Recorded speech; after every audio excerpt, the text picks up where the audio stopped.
Tell me if this sounds familiar. You're eating better, you're moving your body, and you've been going to bed on time. Yet every single morning you look in the mirror and that belly is still there. It's not just there, it's actually growing. Nothing about your habits changed, but your body did. Welcome to what I call the cortisol trap.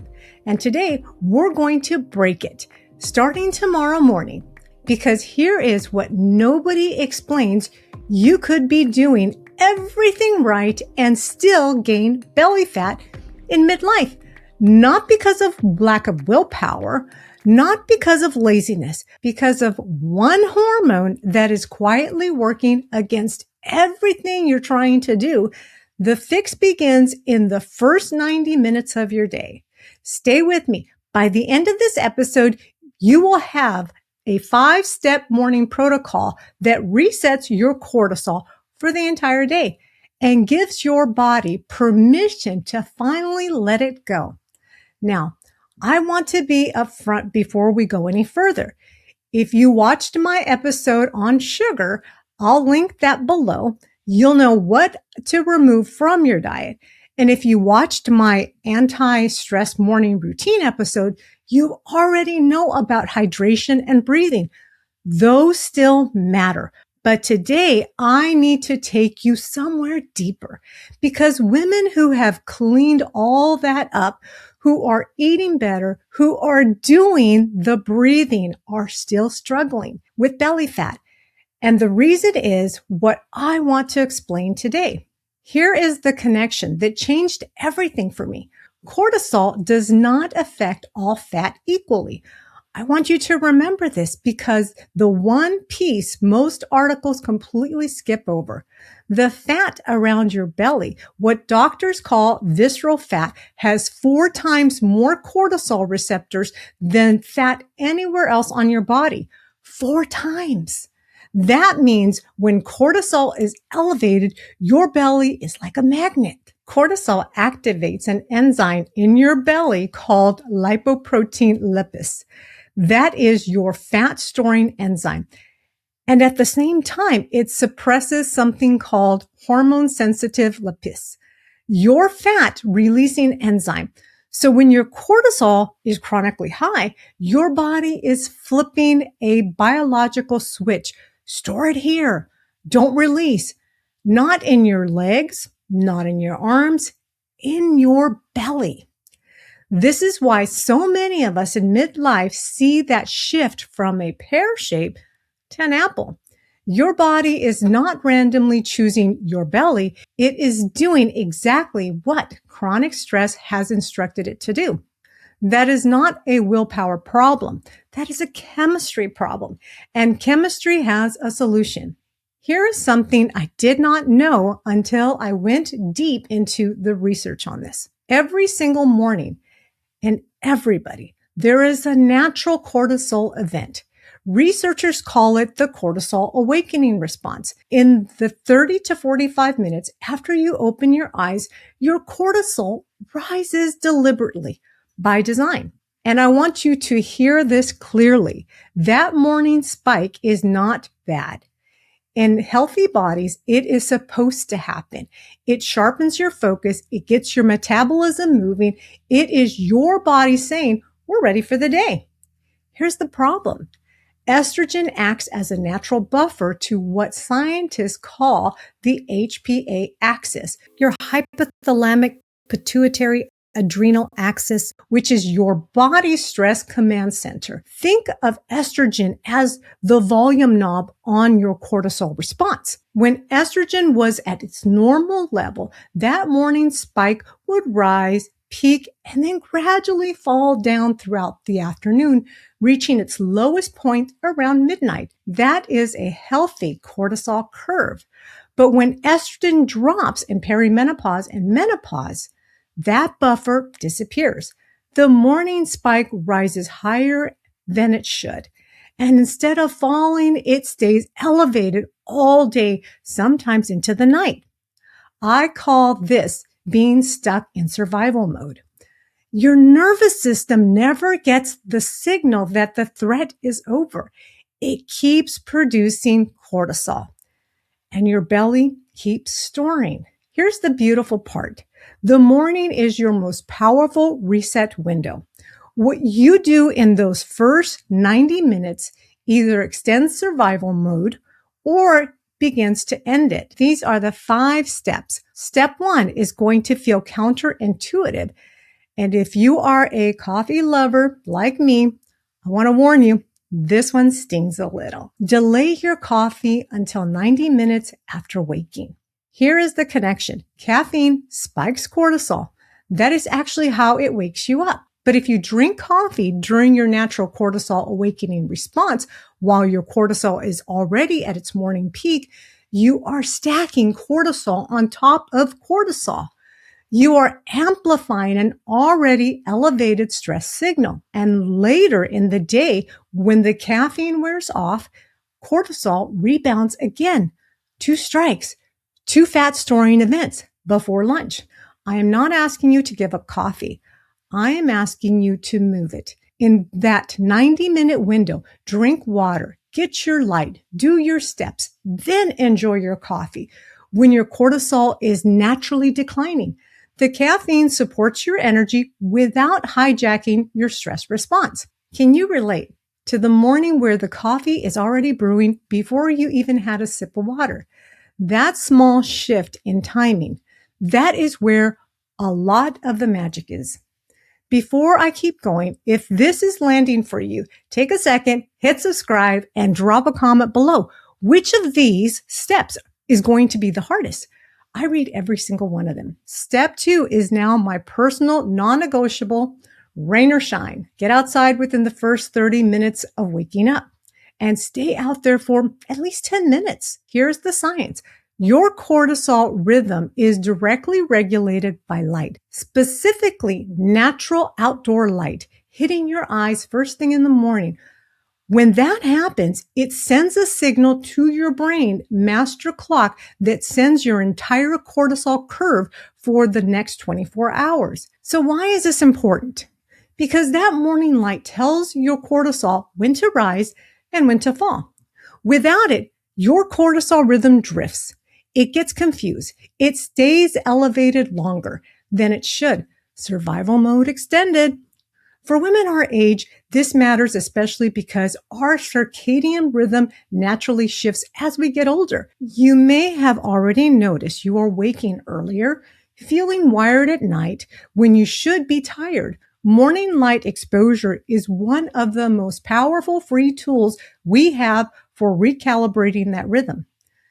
10 minutes outside, no sunglasses, no looking through the car window. Even on cloudy days, outdoor light is 10 to 100 times stronger than indoor lights. Your brain knows the difference even when the sky doesn't look bright. Step 3, take 30 seconds and it works so quickly, it surprises me every single time. Splash cold water on your face for 30 seconds. I know what you're thinking. Carmen, that sounds like a beauty tip. It's not. This is the nervous system science. The skin around your nose, eyes, and cheeks has direct connection with the vagus nerve, that main nerve that controls your parasympathetic state, your rest and digest, your calm and safe system. When cold water hits that area of your face, it triggers something called the mammalian dive reflex. Your brain registers the cold water and immediately begins to slow your heart rate and signal safety to your stress system. Now, I want to be clear. This is completely separate from the breathing exercise I shared in our anti-stress morning routine. Breathing activates the vagus nerve from the inside out. Cold water activates it from the outside in. 2 different pathways, the same destination. They work beautifully together. This is the step that fills the gap. 30 seconds of cold water. Do it every morning. Let me know in the comments if you feel the shift, because most of us do. Step 4 is about something I want to add, not remove.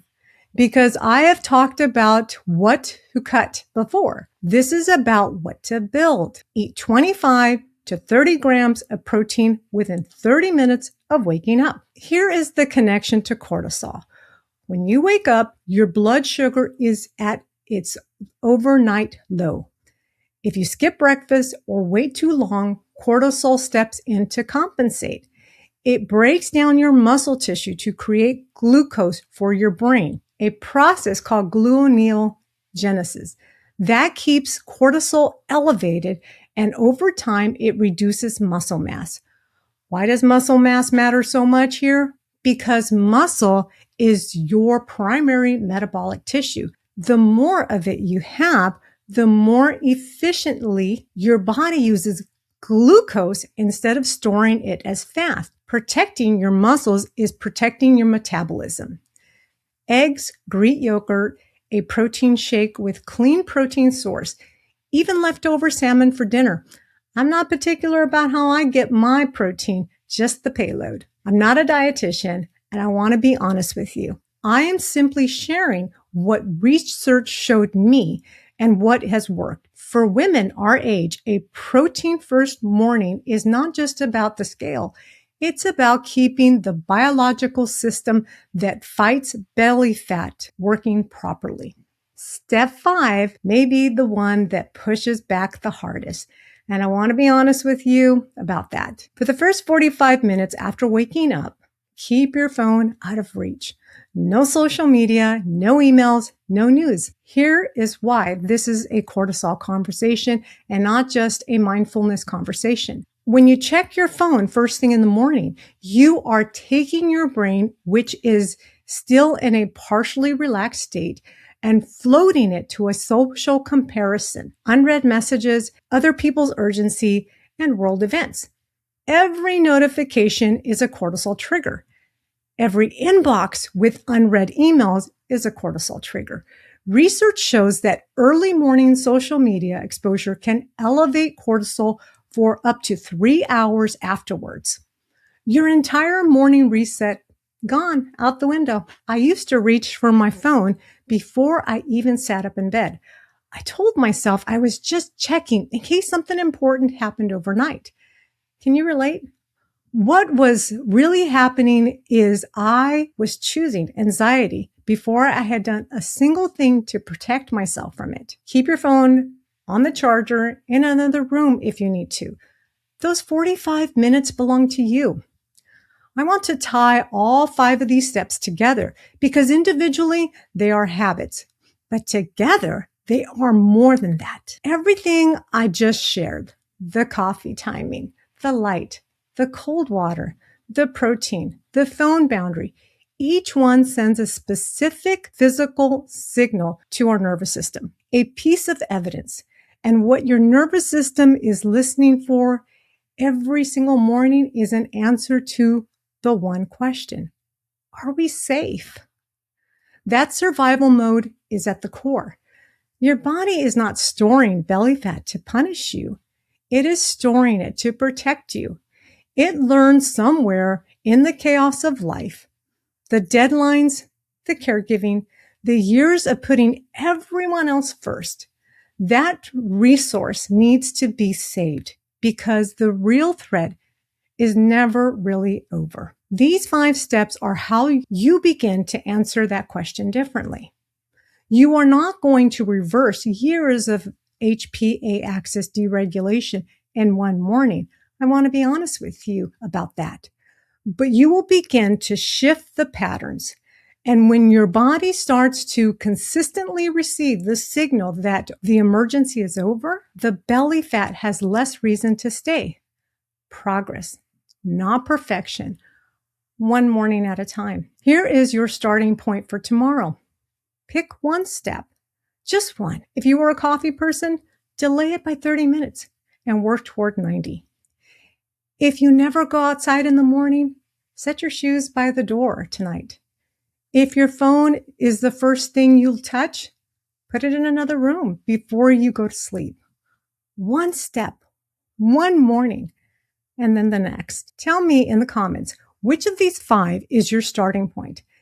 And if you haven't watched the anti-stress morning routine episode, that one pairs perfectly with what we've covered today. I will link it right below in the show notes. If you would like to learn more about what I discussed today, please visit createthebestme.com/EP165. Until then, keep dreaming big, take care of yourself, and remember, you're not stuck.